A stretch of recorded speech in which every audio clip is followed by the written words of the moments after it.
আদর্শ শিক্ষক ফেডারেশনের মূল লক্ষ্য হচ্ছে, আমরা আমাদের মাননীয় শিক্ষা উপদেষ্টা মহোদয়ের সাথে কেন্দ্রীয় সভাপতি আজকের প্রধান অতিথি অধ্যাপক মুজিবুর রহমান সাহেবের নেতৃত্বে আমরা একটা টিম গিয়ে দেখা করে তাকে বলেছি, আমাদের কথাগুলো তাকে জানিয়েছি।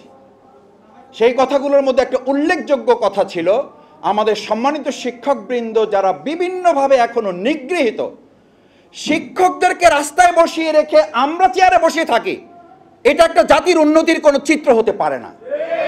শিক্ষকদেরকে দিনের পর দিন রাস্তায় ঘুরিয়ে আমরা এসির মধ্যে বসে সিদ্ধান্ত গ্রহণ করে দেশ চালাবো, এটার জন্য আমাদের ভাইয়েরা বোনেরা, আমাদের শিক্ষকেরা এই প্রেস ক্লাবের সামনে যারা এসির মধ্যে বসে এখন দেশ চালান, আমি শফিকুল ইসলাম মাসুদ সাক্ষী দিচ্ছি, এই প্রেস ক্লাবের সামনে আমি লুঙ্গি পরা শিক্ষকদেরকে দেখেছি যারা ঘর থেকে প্যান্ট পরে আসার সময় নেন নাই, তার আগে তার ছাত্রদেরকে বাঁচাবার জন্য ফ্যাসিবাদের গুলির সামনে দাঁড়িয়েছেন। সেই শিক্ষকদের দাবি না মানলে বাংলাদেশকে সামনে দিকে সুষ্ঠুভাবে পরিচালনা করা যাবে এটা কেউ বিশ্বাস করে না।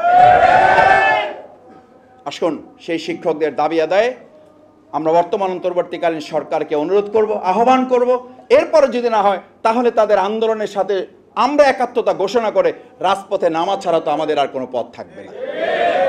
তার আগে শিক্ষকদের যে ন্যূনতম দাবিগুলো আছে সেই দাবিগুলো মেনে নেওয়ার জন্য আহ্বান জানিয়ে আমার কথা শেষ করছি। আসসালামু আলাইকুম রহমতুল্লাহ।